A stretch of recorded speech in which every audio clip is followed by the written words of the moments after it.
Before we get started, there will be spoilers for the 1,000-Year Blood War arc of Bleach and for the light novel Can't Fear Your Own World in the video to come. The end of the 1,000-Year Blood War arc left us with a lot of questions, including leaving the fates of several fan-favourite characters up in the air completely.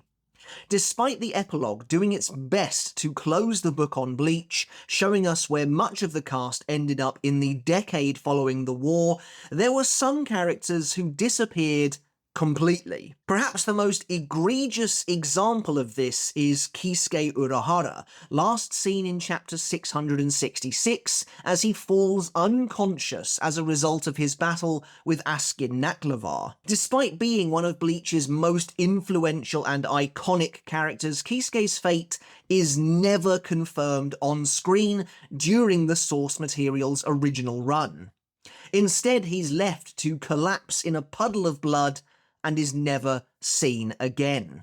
The same is true for Yoruichi Shihoin, who is last seen in chapter 664, again collapsing from the effects of Askin's poison. We know that Grimmjow succeeds in killing Askin, and we know that Nell makes an attempt, or at least appears to make an attempt, at rescuing them all from inside Askin's poison prison. But strangely, their survival was never confirmed, not even in a single panel.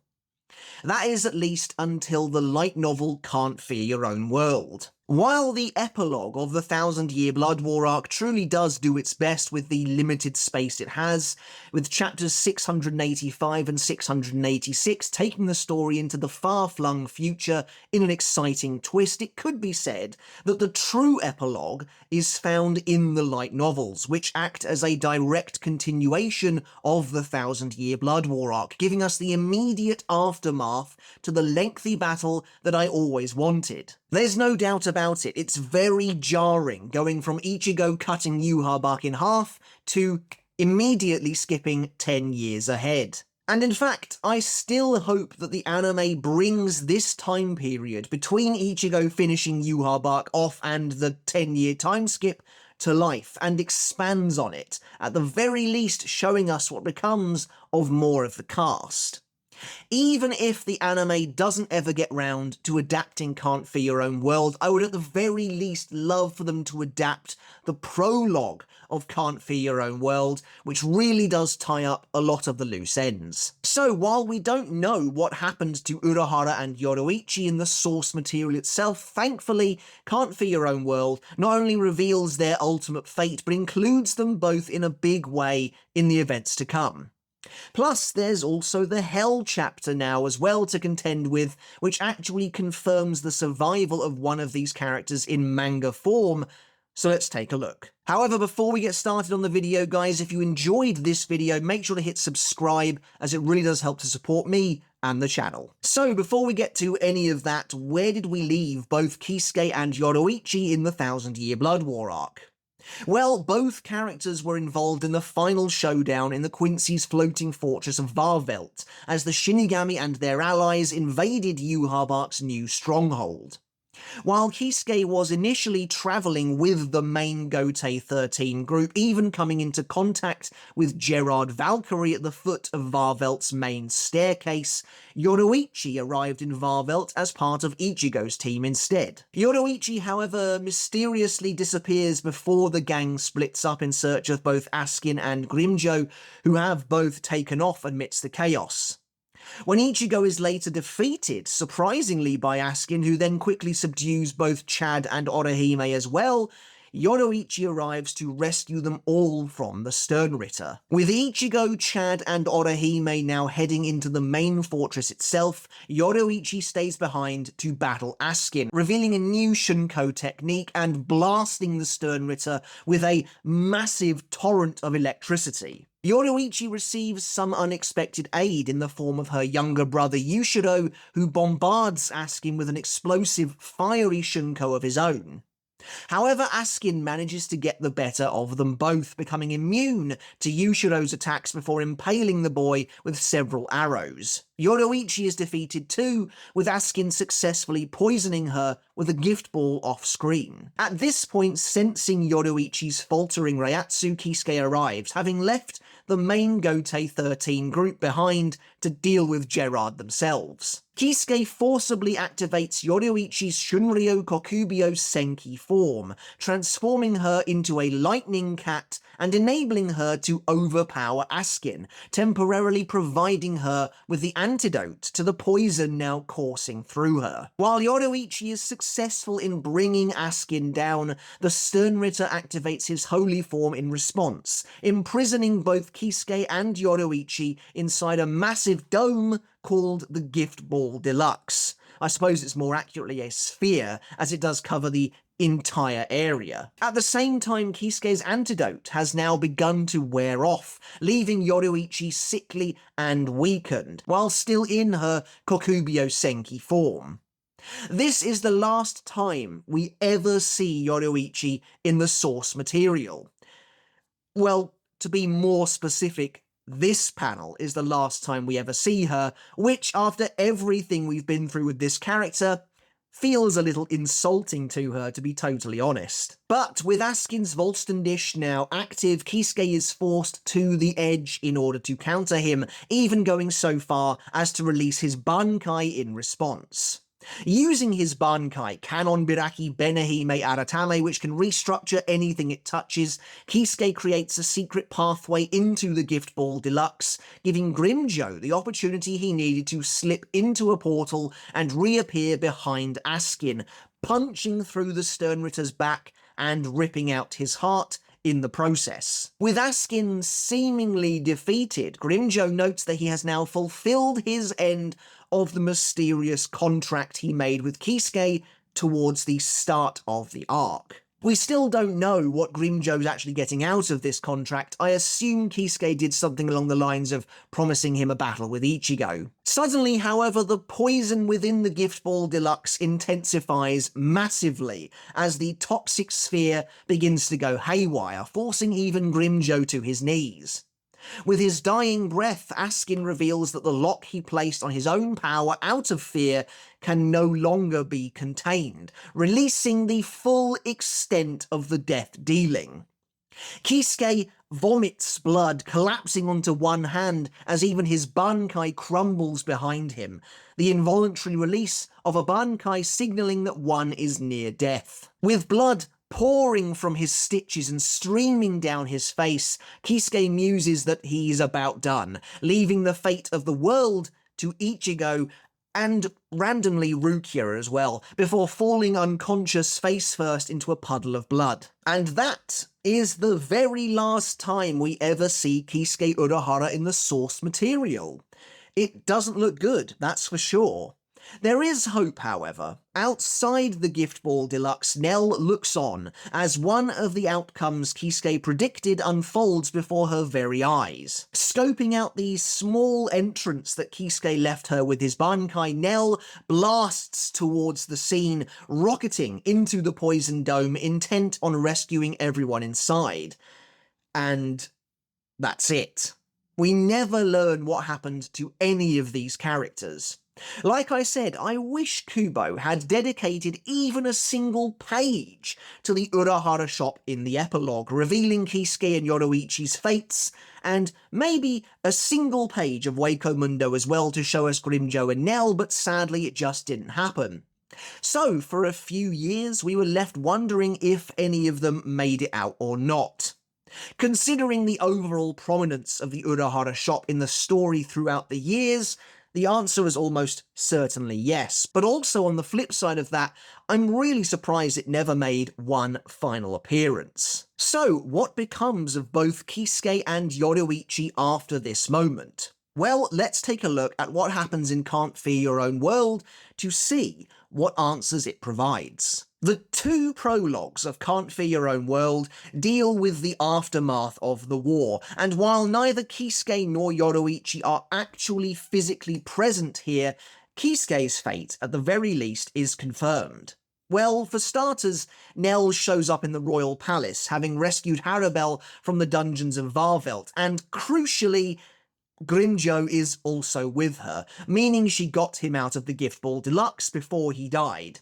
Therefore, we can assume, so long as she did actually try and rescue Kisuke and the rest from Askin's poison prison too, that she was successful in doing so. Either that, or she turned tail and bailed on the Shinigami, having only rescued Grimjo, but that's very unlikely. So, by virtue of the fact that both Nell and Grimjo are here, it stands to reason that Kisuke, Yoruichi, and Yushiro survived as well. However, Can't Fear Your Own World goes a little further than that, and it's revealed in the second prologue that Kisuke was involved in strengthening Aizen's restraints in the aftermath of the war. How quickly he was able to get to work on that after recuperating, I'm not sure, but somehow he managed it in the trademark Urahara way. After recovering from his own injuries, Mairi Kurotsuchi even reveals that he developed his own version of the technology so they wouldn't have to solely rely on Kisuke's any longer, out of fear that it was defective, though truthfully it's because he's tired of being overshadowed by the man he hates. But that's it for these two in The War's End. Even here in Can't Fear Your Own World's prologue, we don't get to check in on the Urahara shop at all, meaning it is totally left out of any kind of aftermath depiction, but at least it is fairly obvious that Nell was successful in her rescue mission. However, 6 months after the war with the Vandenreich, both Kisuke and Yoruichi make their return to the series in proper fashion. While Kisuke isn't heavily involved initially, his presence is noted by several characters. For example, Lil Toto ponders zombifying Ichigo to bring him under their control, but decides against it when realizing he is under Kisuke's protection, along with other immensely strong characters. And later, during a meeting with Byakuya and Yoruichi, Tokinada alludes to Kisuke knowing the true nature of the Soul King's existence, while Yoruichi merely witnessed his physical form without actually knowing what it was. And so by the end of the first volume, while Kisuke hasn't been seen yet, he is a constant presence, with the volume coming to a close as Hisagi prepares to travel to the human world in order to interview the mysterious shopkeeper himself. Meanwhile, Yoruichi, while not appearing in the prologue either, also has a part to play here. She, along with Byakuya, is summoned to a meeting of the noble clans by Tokinada, the villain of the light novels who is busy orchestrating his plan. During the meeting, Tokinada insults Byakuya's late wife Hisana, which angers Yoruichi. Tokinada explains to both Yoruichi and Byakuya, however, that he wants to reinstate the Shiba family as one of the 5 noble houses, allowing the nobility to be united once more. In Volume 2, Kisuke appears in person this time as Hisagi visits him for an interview. Remember, the vast majority of Can't Fear Your Own World is structured around this idea that Hisagi is a tenacious young reporter for the Serete Bulletin, and a big part of this story is him trying to get some information and answers out of Kisuke. At the start, Kisuke manages to scam Hisagi, selling him a replica of a supposed historical guitar that has been modified to work as a Zanpakuto's sheath. On to the interview, however, and Hisagi questions Kisuke, first about the relationship between Isshin and Masaki, noting that it is a big secret within the world of the Soul Society and that the world probably isn't quite ready to yet know about Ichigo's Quincy heritage, therefore moves on to Kisuke's actions during the final showdown of the war. Kisuke later discusses Hikone's peculiar Reiatsu, the child being born of a combination of all spiritual races in a manner similar to the likes of Ichigo, though Hikone is an artificial creation as opposed to a natural-born hybrid. Much of Kisuke's earliest appearance in Can't Fear Your Own World revolves around this central interview, which maybe we'll dedicate a video to in the future, as there's some interesting stuff in here from Kisuke. Kisuke goes into detail regarding Fullbringers, even discussing both Chad and Orihime and the future of the Urankar 2 based on their current civilization. When Karakura town is suddenly isolated and sealed off by a mysterious force, Kisuke is confronted by the beautiful Fullbringer and new leader of the execution cult, Ora Michibane, whom we've dedicated an entire video to already. Kisuke attempts to fight Ora's enormous dragons using his Benehime initially, but decides his Zanpakuto isn't suited for such a fight, choosing instead to use Kido to battle Ora. As Kisuke uses Hado 91 Senjukoten Taiho to score a hit on Ora, the Fullbringer continues to try and recruit him to her cause. When the discussion between the two of them turns to the Hogyoku, Ora becomes wary of talking in front of Hisagi, what with him being a reporter, but Kisuke believes Hisagi has a right to know everything. When Ora launches another colossal attack at Kisuke, conjuring a gigantic water dragon to strike him, Kisuke counters with Hado 99 Goryu Tenmetsu, summoning his own dragons, which in turn draw power from Ora's creations, the two attacks colliding in a cataclysmic blast. However, when the dust clears, Kisuke is missing. Yukio, who arrived just prior to Ora, has sealed him, using invaders must die during the commotion. Meanwhile, Yoruichi has her own part to play in Volume 2 as well. When the Gotei 13 apprehends Tokinada under the pretense of keeping him safe after an attempt on his life was made, Yoruichi promises to also enter protective custody alongside him in case more of the nobility is targeted. When Tokinada sneers that Yoruichi will need defending from him since she doesn't have a Zanpakuto, Yoruichi notes that she does indeed have a Zanpakuto, but chooses not to use it as she is much stronger when using Hakuda and Shunko instead, though as a result now needs to comfort her Zanpakuto when it regularly sulks. However, they are in fact later surrounded by a group of assassins, forcing Yoruichi and Soifon to fight alongside Tokinada in order to survive. After dispatching the assassins, Yoruichi confronts Tokinada about his experiments, all of which relate back to the idea of building a brand new substitute for the Soul King. Yoruichi seemingly mistakenly believes that Tokinada himself wants to rule in place of the king, and notes that she would rather have even the likes of Aizen ruling over her as opposed to him. Yoruichi later gathers with a large group of allies and combatants in Kukaku Shiba's residence, where she tries to explain the situation to Kukaku herself. Moving on to Volume 3, the truth behind Kisuke's plot is revealed. After having been missing from the story for a while now, it's revealed that he was never sealed nor kidnapped by Yukio at all. Instead, the two had worked together to spirit Kisuke away without Tokinada's knowledge, and now Kisuke has been able to sabotage Tokinada's plans. Sequestered away in the control room for the majority of the final showdown, Kisuke works quickly to deal with Tokinada's contingency plan, sending the fake royal palace they've been fighting on plummeting down to Earth. Kisuke manages to open a massive Garganta, enabling them to send the falling palace into Wako Mundo instead. Once the fighting is over, Tokinada has been defeated and his plan has been foiled. Towards the end of Can't Fear Your Own World in general, Hisagi manages to finish up his interview with Kisuke. At the end of the story, the question of Kisuke's morality is raised. Why did he create the Hogyoku? On the surface, the idea is floated that he created it in an attempt to reverse the Soul King's original situation, and that he did it for the good of the Soul Society, which is something that Hisagi seemingly chooses to believe. In reality, Kisuke reveals he created the Hogyoku out of his own curiosity, believing himself to be more similar to the likes of Mayuri than he cares to admit. Kisuke notes that were his sins ever to catch up to him, he'd be more than happy for someone like Hisagi to be the one who brings him in. At the end of the story, Kisuke says that he plans on visiting Ichigo and helping him with whatever problem he's currently having over in Western Japan, while also using the opportunity to open a second Urahara shop somewhere else. Yoruichi, meanwhile, briefly discusses her earlier meeting with Tokinada, telling Kyoraku about how she would have killed the man then and there for insulting Hisana.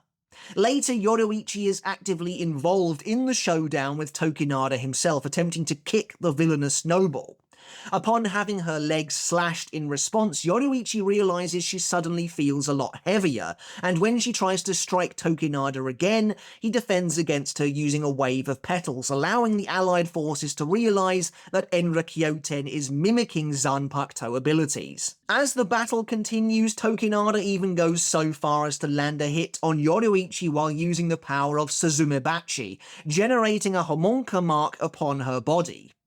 Once the fighting is over, however, Yoruichi finds Kisuke back in the human world and speaks with him while in her cat form. Yoruichi wonders how wise it is to allow Hisagi to leave, knowing what he does about Kisuke, and she suggests altering his memory, but Kisuke refuses. And so that's an abridged version of both Kisuke and Yoruichi's roles as they appear in Can't Fear Your Own World. Both of them play a sizable part, with Kisuke's role in particular being quite interesting, though I do enjoy Yoruichi's almost personal animosity with Tokinada, since they are both part of the Soul Society aristocracy.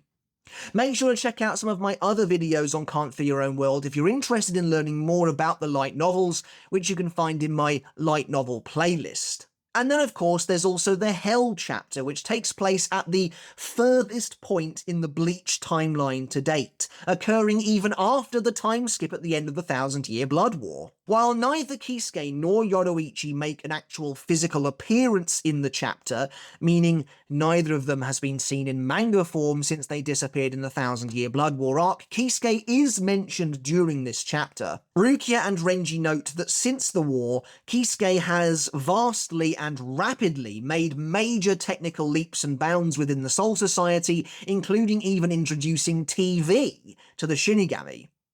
Therefore, even if you hadn't read Can't Fear Your Own World and you went straight from the source material to the Hell chapter, at the very least, Kisuke's survival has been confirmed. And there you have it. That's everything, essentially, that happened to both Kisuke and Yoruichi after the 1,000-Year Blood War arc, including the majority of their roles in Can't Fear Your Own World. For both of these characters, the status quo has remained mostly the same. While their relationship with the Soul Society has improved dramatically since the battle with Aizen, and even further presumably since the war with the Vandenreich, they continue to live their lives as we know them. That being said, it seems like Yoruichi visits the Soul Society on a more regular basis, as Kubo noted on Club Outside that she is, as of the Hell chapter, the new chairwoman of the Shinigami Women's Association. So it's nice to see that she's been able to effortlessly reintegrate herself back into the Soul Society. And then, as with most of the new designs revealed on the Bleach X calendar, which I do have to wonder if they are for the Hell arc, I love Yoruichi's refreshed look. The bright red, almost sports-like gear she's wearing looks fantastic, and it's nice to see her looking badass again. Kisuke, funnily enough, looks exactly the same, choosing not to lose any of his iconic outfit. I do kind of wish these stitches from his bankai were permanent, perhaps a drawback of having to use his bankai on himself, because they look awesome, but there you go. Alright everyone, but that's it for today's video. As always, I really hope you enjoyed it, and I hope you took something of value from it as well. Let me know in the comments below, are you happy with Kisuke and Yoruichi's treatment at the end of the 1,000-Year Blood War arc? Are you hoping the anime changes the end of their story somewhat, even if it just confirms that they are still alive? And are you happy with how they both appeared in Can't Fear Your Own World? Were they used well by the novel? How did you like the idea of the novel using Kisuke's interview with Hisagi as a framing device? I'd love to hear all of your thoughts down in the comments below.